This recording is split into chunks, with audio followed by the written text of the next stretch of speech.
오늘 본문 말씀은 시편 2편입니다. 시편 2편 1절부터 12절 마지막 절까지 함께 읽겠습니다. 어찌하여 이방 나라들이 분노하며 민족들이 헛된 일을 꾸미는가? 세상의 군왕들이 나서며 관원들이 서로 꾀하여 여호와와 그의 기름 부음 받은 자를 대적하며 우리가 그들의 맨 것을 끊고 그의 결박을 벗어버리자 하는도다. 하늘에 계신 이가 웃으시며 주께서 그들을 비웃으시리로다. 그때에 분을 바라며 진노하사 그들을 놀라게 하여 이르시기를 내가 나의 왕을 내 거룩한 산 시온에 세웠다 하시리로다. 내가 여호와의 명령을 전하노라. 여호와께서 내게 이르시되 너는 내 아들이라. 오늘 내가 너를 낳았도다. 내게 구하라. 내가 이방 나라를 내 유업으로 주리니 내 소유가 땅 끝까지 이르리로다.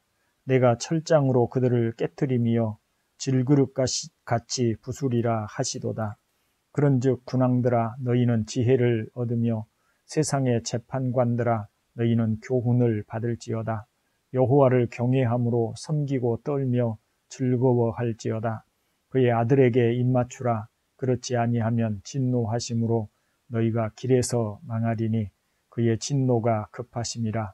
여호와께 피하는 모든 사람은 다 복이 있도다. 아멘.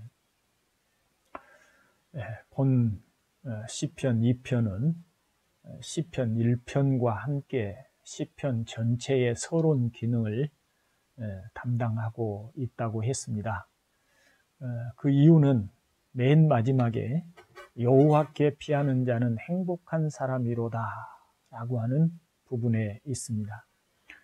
시편 1편에서 행복한 사람은 여호와의 토라를, 여호와의 율법을 주야로 묵상하는 사람이라고 했습니다. 시편 2편은 여호와를 자기의 왕으로 인정하고 그 앞에 입맞추는 사람이 행복한 사람이라고 말씀을 하고 있지요. 본문을 하나씩 살펴보면 1절부터 3절은 어찌하여 라고 하는 이 말로 연결하는 구조입니다. 어찌하여 이방 나라들과 민족들이 헛된 일을 꾸미는가 이지요. 그들이 헛된 일을 꾸미는 것은 여호와께서 세우신 기름 부음을 받은 왕, 이 기름 부음을 받은 왕은 1차적으로는 다윗의 왕가를 가리키겠지만 더 나아가서 다윗의 후손으로 오실 메시아, 즉 우리 주 예수 그리스도를 가리킨다고 할 수 있습니다. 이 여호와께서 세우신 기름 부음을 받은 왕의 통치를 거부하고 그 맨 것을 끊겠다고 하는 것이 얼마나 헛된 일이고 어리석은 일인가라고 하는 것을 말을 합니다.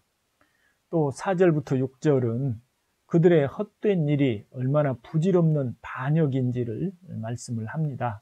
하늘에 계신 이가 웃으시며 주께서 그들을 비웃으시리로다고 하지요. 전능의 왕, 창조주이신 여호와께서 하나님이 정하신 시온에 왕을 세우셨는데 누가 그 왕을 거역할 수 있겠는가? 그 왕을 거역하고 그 왕의 맨 것을 끊으려 하는 것이 얼마나 우스꽝스러운 일인가. 그래서 하늘에 계신 여호와께서 웃으신다, 비웃으신다고 하십니다. 하나님의 말씀을, 명령을 전합니다. 시온에 세우신 왕은 하나님의 아들이라. 시온의 왕은 여호와께 구하라고 합니다. 여호와께서 이방의 나라들을 유업으로, 소유로 주셨는데 그 소유가 땅 끝까지 이를 것이라고 합니다. 온 세상을, 만국을 여호와의 아들, 하나님의 아들 메시아에게 주셨다는 것이죠. 그러므로 여호와께서 세우신 왕의 권세는 마치 굳건하고 단단한 철장과 같아서 부서지기 쉬운 질그릇을 부수는 것과 같이 그렇게 부술 것이라고 말씀을 합니다. 또 본문 10절부터 12절은 결론 부분인데요. 세상의 군왕들이나 관원들은 교훈을 얻어야 합니다. 지혜를 배워야 합니다. 전능의 왕이신 여호와께서 세우신 왕 그리스도는 누구도 대항할 수 없는 권능을 가지고 있습니다. 그러므로 헛되이 반항하고 결박을 부수려고 하지 말고 여호와께서 세우신 왕 그리스도에게 입을 맞추어야 합니다. 그렇지 않으면 금세 진노의 심판으로 망하게 될 것입니다. 반대로 여호와의 권능을 알고 그분께 피하여 은혜를 구하는 사람은 행복한 사람입니다. 이것이 오늘 시편 2편의 전체적인 줄거리라고 할 수가 있겠습니다.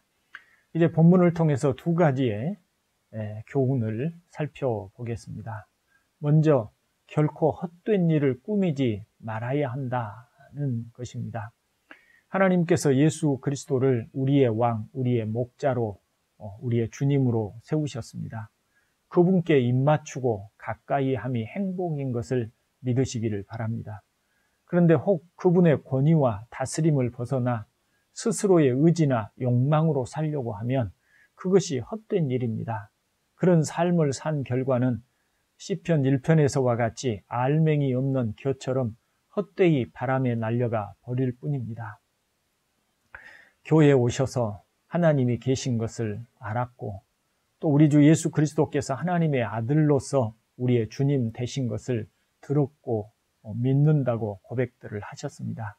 그런데 그분의 말씀을 주야로 묵상하고 나의 주님, 나의 왕의 소리로 듣고 살아야 할 텐데 그것을 벗고 자신의 의지나 자신의 욕망으로 살아가고 있다면 또 살려고 한다면 그런 삶은 헛될 뿐이라고 하는 것을 분명히 기억하시기를 바랍니다.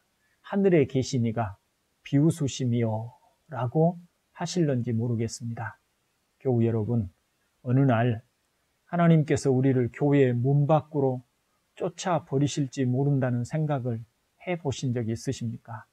하나님의 땅 가나안에서 바벨론으로 유대인들을 유배를 보내버리시듯이 말입니다. 그분의 말씀과 예배를 소중하게 생각하지 않고 헛된 욕망에 붙잡혀서 그것들을 자신이 추구할 행복으로 여기고 살려고 한다면 하나님께서 어느 날 참으시다가 더 이상 참지 않으시고 교회 밖으로 쫓아버리시고 다시는 들어올 수 없도록 교회의 문을 잠가 버리실 수 있습니다. 그렇게 되면 우리는 다시 기도할 수 없습니다. 다시는 하나님의 도움을 받을 수 없고 하나님은 차가운 얼굴로 우리를 하나님의 원수들을 대함과 같이 대하실 수 있습니다. 은혜를 멸시하지 않았으면 좋겠습니다. 성경을 우리 손에서 빼앗아 가버리실 수 있습니다. 다시는 하나님의 말씀을 들을 수도 없고 읽을 수도 없습니다.